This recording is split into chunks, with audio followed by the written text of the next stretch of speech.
Patriot Prime Reviews is a channel for adult collectors and may not be suitable for children under 13 years of age. Viewer discretion is advised.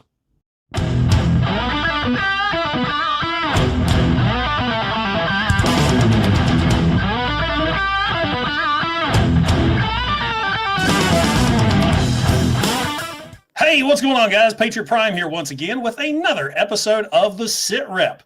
And I am proud to announce my guest for this evening's episode, the iconic Stan Bush. Stan, how are you doing this evening, sir? Doing great. How's it going? Going very well. Sitting back, relaxing, waiting for this impending snowstorm that we're supposed to get this weekend. Oh, my. So, winter in West Virginia, what are you going to do? Well, first off, I want to thank you so much for agreeing to meet with me on the channel. As I said earlier, you have been a big part of my life since 1986. I have constantly listened to your music up until today. Your music is in my Jeep and I listen to on the way to work. So I really appreciate this. Oh, it's my pleasure. Thank you for the support. No, not a problem, sir.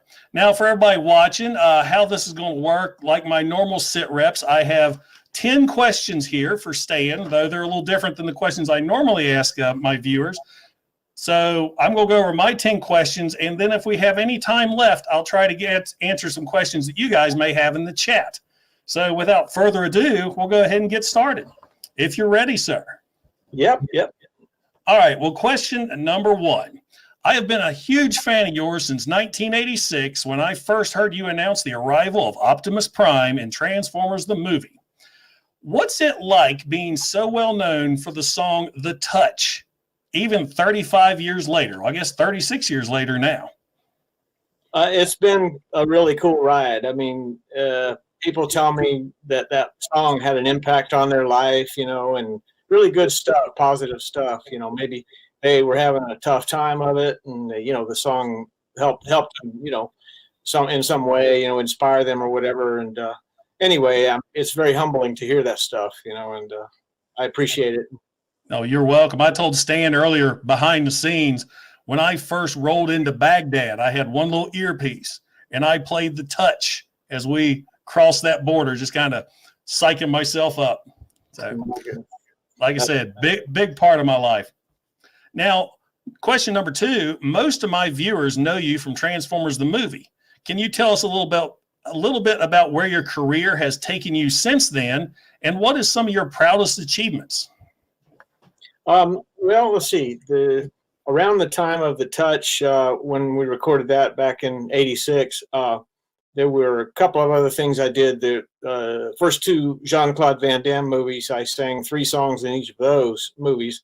Bloodsport and Kickboxer, and so those were some other stuff that I did that's still sort of getting people still know me from that stuff. And anyway, during the '90s and all up until now, I've been doing albums. I just released the newest one is number 14. So I've been Dare to Dream. That's it. Upside down. Looks good upside down too. Yeah. Anyway, during the '90s, of course, the rock music kind of imploded for a bit. The '80s rock stuff that I do sort of went away when the grunge thing came. But anyway, seems to be back in a big way. And what's cool is, how The Touch and the Transformers, it sort of became more of a bigger phenomenon later. It, there was like a resurgence of people into the whole Transformers thing, and of course the Bay films and all the other ones, and the latest one, Bumblebee, used The Touch again, and so that was pretty cool. But yeah, and then The Touch has been in a bunch of other stuff. Boogie Nights was Mark Wahlberg singing it. So anyway, yeah, a lot of good stuff. It's been a real cool ride. It's whenever I do a concert, Europe or here in the States, I can't do a show without playing The Touch. That's the closer. That's the, and people love the song. It's a cool song. It's a great message, and it sort of started off a whole series of songs like that. I don't know. It almost became a calling for me to sing stuff that sort of helps maybe inspire, give hope. And of course, it's been a crazy past year for everyone, and we need a little positivity, I think, in the world. Oh, yes, sir.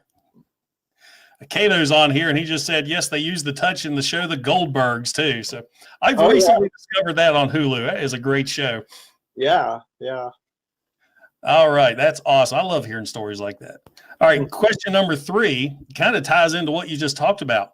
One of the things I love about your music is how uplifting and motivating it is.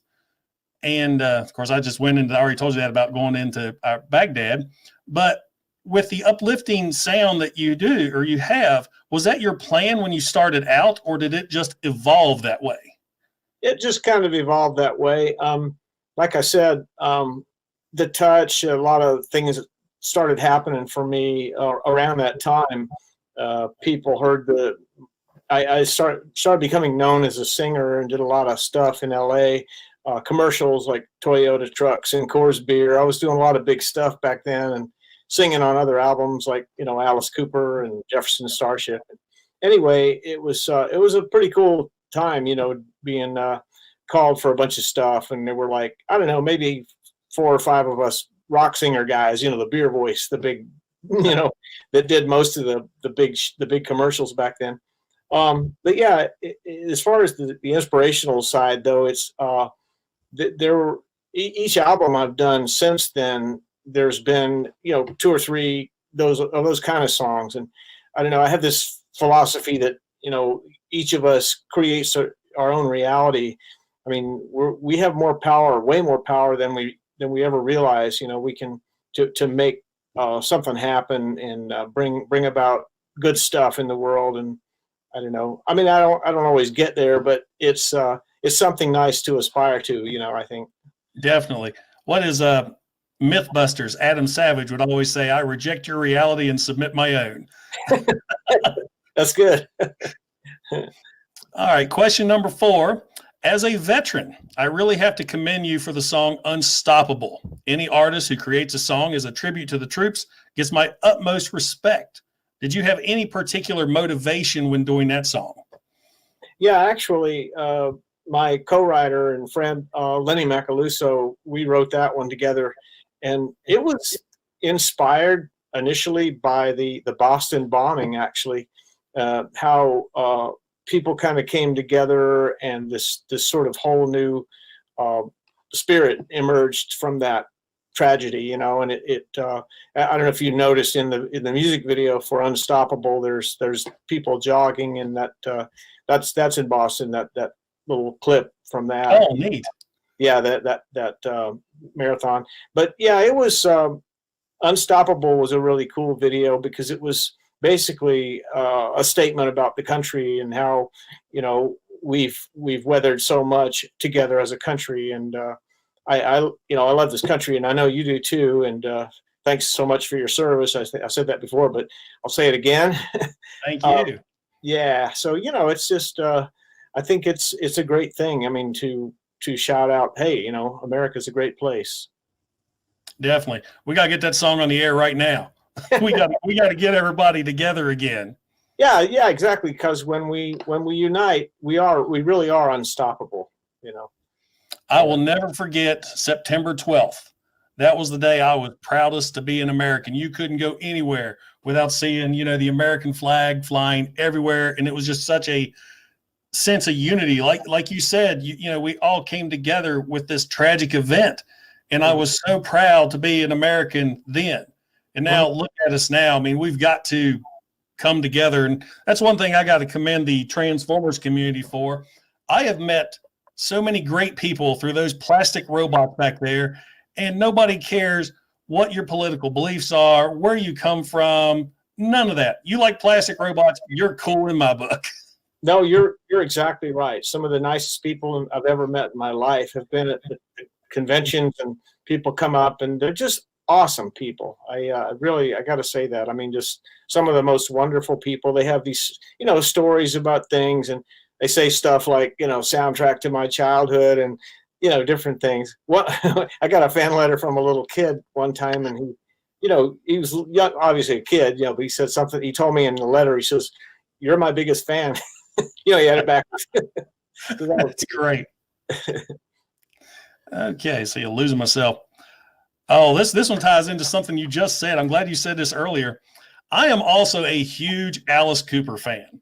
And so is my son, Dylan. We actually took him to his first concert last November, and we took a 6-year-old, he was 5 then, to an Alice Cooper concert. Awesome. He was actually dressed as Alice. He had the makeup, the hat, leather jacket, and everything. You mentioned you performed with him. Do you remember what song or album that was? It was on. It wasn't a performance, but it was singing on the album itself, the recording.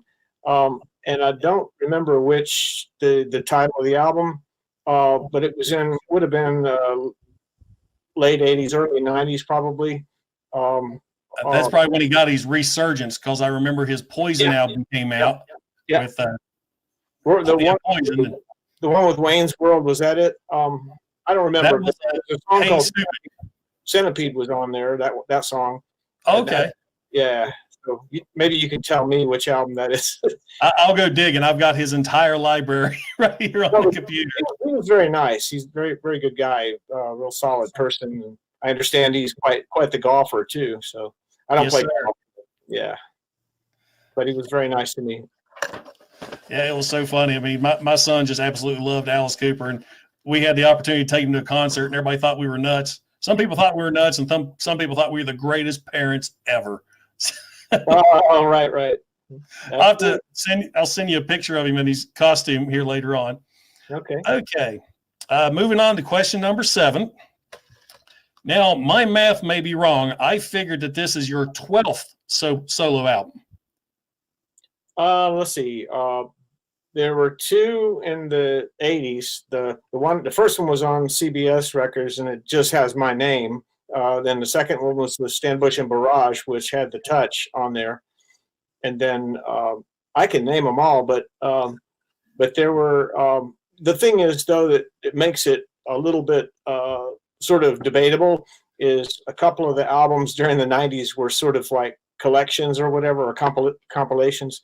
So they weren't, they had songs that were already out on other records. So it was sort of wasn't like we recorded a new album from the ground up. And there were also one that was released in Japan that had a couple of different songs, but it had a different title than the one that released in the rest of the world. So, that kind of stuff. And that's why it's a little bit up in the air, but there should be 14. I have 12 listed on stanbush.com. And they're all available, of course. I think that's where I got my information. Okay. I've been researching you heavily. No, the 2 that aren't on there are the first 2. And that's because I don't own the rights to those. That's why they're no. The rest of them I own the masters. So, that's why they're available on stanbush.com. Excellent. Well, I totally lost what I was going to ask about this. Let's see. Oh, I was just going to say, what can you tell us about this one? This is your brand new album. As you can see, I got the autographed copy. Yeah. And this was just released in November, correct? Yeah. It's brand new. Dare to Dream was written, most of it was in 2020. There were a couple of songs that were from the 2019, like the one of the songs called The 80s was a song about 80s rock, and that was released as a single in the summer of 2019. And it's the music video has my son as a young me in the video. And anyway, it's a song about 80s music and thinking back about being a kid and how music takes you back in time. So that's kind of how with that song. And then later that year, there were a couple of other ones that I wrote and recorded. But nearly the whole album, the whole rest of the album was all written and recorded during the pandemic, which, it was the COVID thing was a bad thing and hard on a lot of people, and my heart goes out to everybody who suffered. But if there was one silver lining for me and my producer, that's all we did was work on the album for most of the year. So it was actually a good time creatively. I think some of the best songs I've ever written were from this past year. So real happy with the album. It's getting great reviews. it was named number 10 of the album of the year for album. Wow. Yeah, so that was pretty cool to hear. And but yeah, Dare to Dream is the title track. Has a floating like a ship that's floating in through the air. Anyways, kind of a surreal cover. But there's a kid, like a teenager guy, younger guy, standing on the hill or the mountain or the rock or whatever, looking up at this, dreamscape. Basically, he's dreaming this stuff, and it's also kind of goes into what we were talking about before, how whatever you can dream, or it's just like the song "Dream Big" is the same message where you think of stuff that you want to achieve, like follow your dreams and reach for stuff, and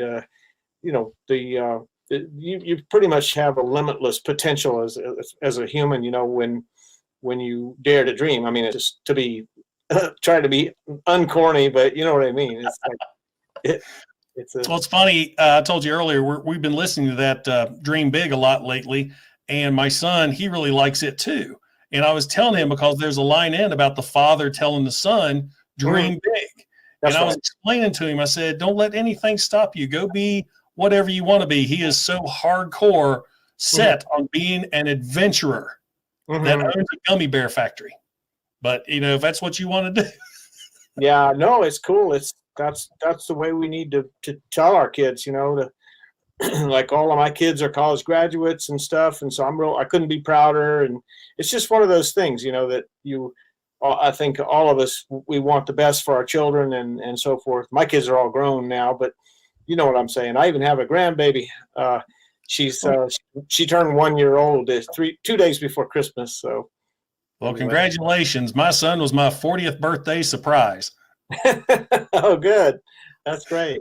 I remember running into a friend of mine at the post office, and he was bragging about his daughter just going off to college. We graduated together. He's bragging about his daughter going to college. And I was like, well, my son did something good too. And he said, what? He said, learn to walk.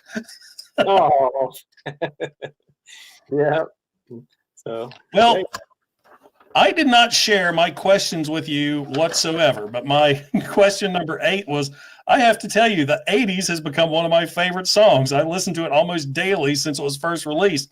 What can you tell us about that song? And you've already answered that. Yeah. It's hard when you don't know what the questions are coming, not to spoil the thing. But yeah, it's like I say, I think a little bit of that was maybe partially inspired by the summer of '69, because, that's, Bryan Adams, great song, by the way. It was one of the best songs ever.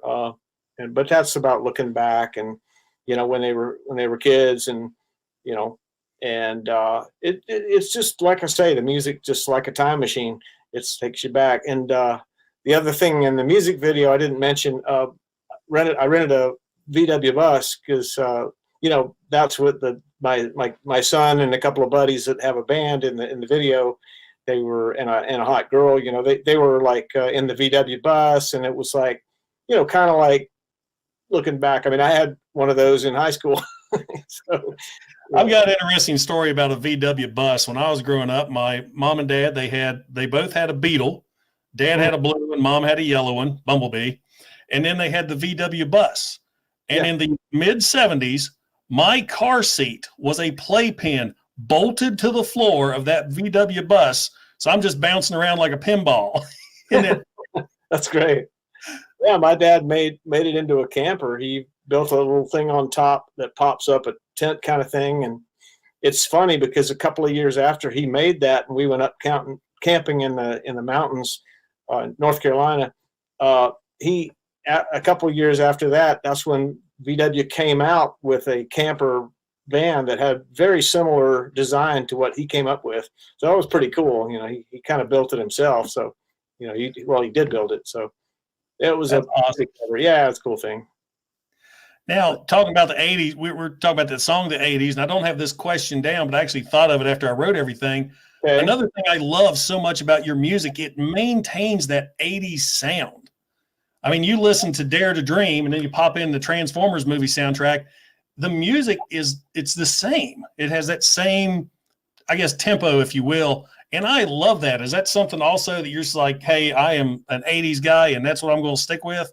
Pretty much. I love that because I'm sitting there. Yeah. I listen to this at work too, and they're like, "Oh, is that an old song?" No, that's a brand new song, but it just has that '80s kick. And I love anything '80s. My producer, he's an '80s child too. You know, my best friend, he grew up in Germany, but he's been in America for a long time. But he's just amazing. The guy plays guitar great, and he's a great studio engineer and plays keyboards and everything. So he and I work together, but he's quite talented. So he helps put those tracks together. And like, you know, I was talking with a buddy of mine that, you know, if you did tracks like of that quality back then, you would have spent $100,000 doing a record like this, you know. And anyway, but you know, home studios, you can do stuff cheaper now. But he's got, you know, he's really, if you know what you're doing, and he does. He's very talented. Now, you're talking about the home studios in the video of the '80s. I know it looks like you're singing in a garage or a basement. And then you look back at Unstoppable, it looks like you're singing outside your garage. So you do a lot of that at home? Yeah, well, the '80s, the Unstoppable video, that was just outside at a place out in the country. And it was kind of like a barn in the background. And the one, we did a soundstage. It was 2 locations. The soundstage was where we were performing.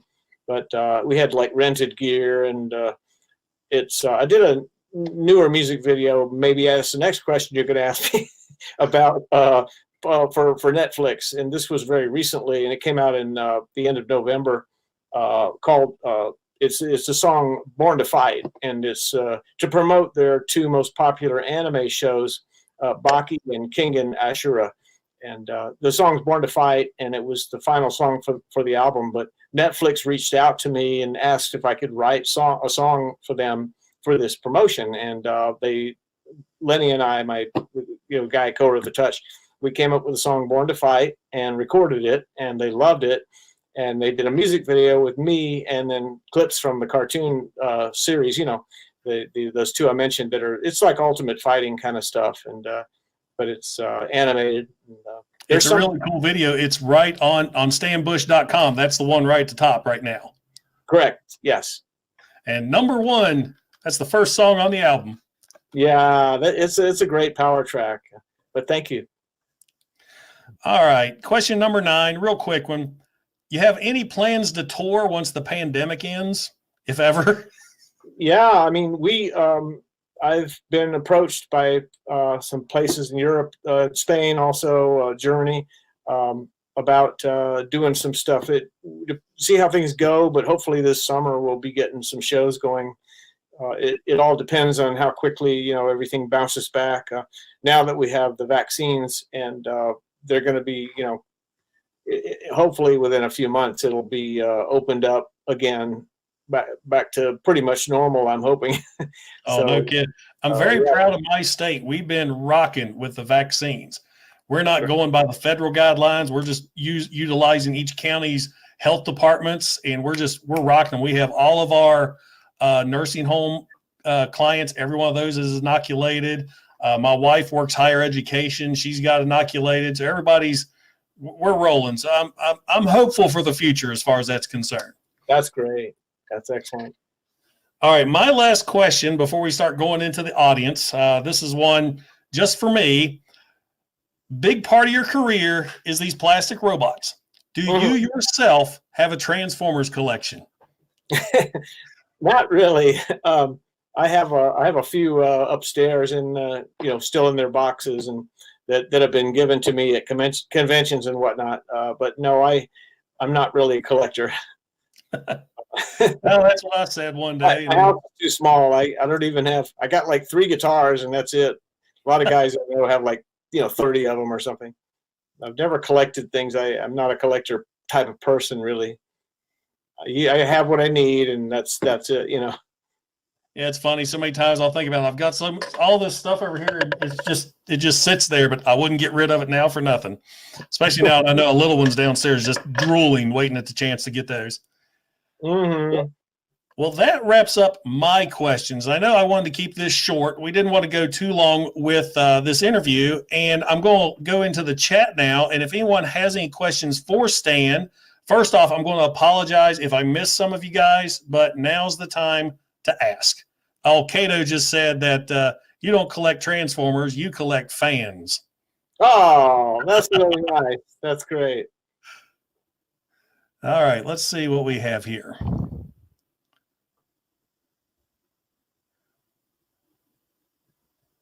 There we go. We love you, Stan. Oh, thank you. Thanks so much. Love you too. I think how this works, it takes a while for them. They'll comment on YouTube, and it takes a while to jump over on here. Oh, here we go. What guitars does Stan Bush use? Well, I have a PRS. It's actually the Korean model that's cheaper, and it's just as good as the PRS, pretty much, that you would buy for for $2,000, and you can get it for $600. I have that, and I have a Strat. And then my acoustic guitar is my main thing. I mean, I bought it new in '76, and it's an amazing sounding guitar. I write all my songs on it. It's a Martin, an older Martin. So, yeah. Nice. Here we go. This is going back to the anime again, where I just lost it. Oh, here we go. These things move by so fast. Do you remember the song you did for Sailor Moon back in the 90s? Oh, yeah. She's got the power. Yeah, that's it's funny because a lot of people ask me about that. They say, "Oh, you sang Sailor Moon?" Yeah, it was one of those things that kind of called me at the spur of the moment, and I went in and sang on the Sailor Moon. It was like a soundtrack album, and anyway, but yeah. You know, when I was first collecting or buying music for myself, my own money, I always bought soundtracks because I can always get a variety of music. Let's see. Might know the answer to this one. Who's your favorite Transformers character? Bumblebee. Bumblebee. Nice. Oh, this is nice right here. You're an inspiration to not just me, but to everyone. Keep being awesome. Oh, Nice. Exactly. That's so nice. Thank you. Here's someone asking, do you keep in contact with Peter Cullen? I've met him several times over the years, and he's always been incredibly nice, at the conventions and so forth. But I don't know him well, but he's always been really nice when I've met him. So when I see him. I lost it again. Somebody was asking about Cobra Kai. Here it is. I just started watching that show. That's a great 80s throwback show. A cool show. Yeah, I like it too. Just wrapped up season 1 myself. Have you been approached to write any music for Cobra Kai since they deal with so many 80s songs? No, but I'd love to. Hopefully that'll happen at some point. Yes, that's Netflix. I mean, come on, Netflix. I know, right? Yeah. I might see about that, see if I can pursue something on that line. But let's see. Oh, here's the flip side of the coin. Who's your favorite Decepticon? Oh, wow. I don't know, honestly. Sorry. I don't really have an answer. See, that you played that well. That way you don't offend anybody who's, Megatron fan, Starscream fan. Yeah. Well, I tell you, I can say one quick thing, and that's something's coming up very soon in the next week or so. And just be watching. It's going to involve what we've been talking about. And nice. Just check. You heard it here first, folks. Yep. Yeah. Just check stanbush.com and you'll see. It's involving Netflix. And anyway. Nice. Let's see here. Who is your favorite band to tour with? Oh boy. I don't know. I think one of my favorite bands is back in the day was the original Foreigner, the early Foreigner stuff. That stuff's great. And I don't know. It's kind of I don't know too many modern bands that, but I've always liked Zeppelin and the Eagles. Can't go wrong with them. Yeah, that's right. Just a lot of stuff.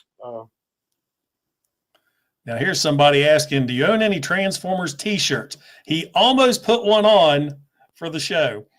Mm-hmm. Yeah, I almost did. I got a few of them. All right, here we go. There's Rodimus Primal's on here, making sure that everybody knows to go to stanbush.com to pick up this album. Oh, that's great. Great guys. I've met all these guys through YouTube. It's blown my mind. Like I said, this community is great.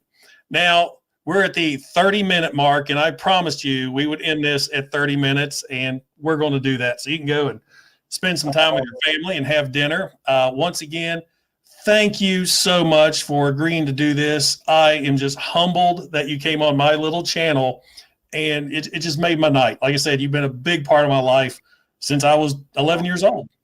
Thank you so much for having me. Appreciate the support. Really do. Oh, not a problem. And as I always say in my videos, does a copy of Dare to Dream belong in your collection? Absolutely. Stanbush.com. That's where you can find it. It's also on Amazon or any other online media retailer, from what I can tell. Great CD. All the songs are top notch. I've been listening to this constantly since I bought it. So check it out, guys. You are not going to be disappointed. And Stan, thank you once again for coming on the show. All the best. Thank you now. Take care. And guys, I appreciate you all in the chat for checking me out. This is Patriot Prime signing out. Hooah! Take care. See you later.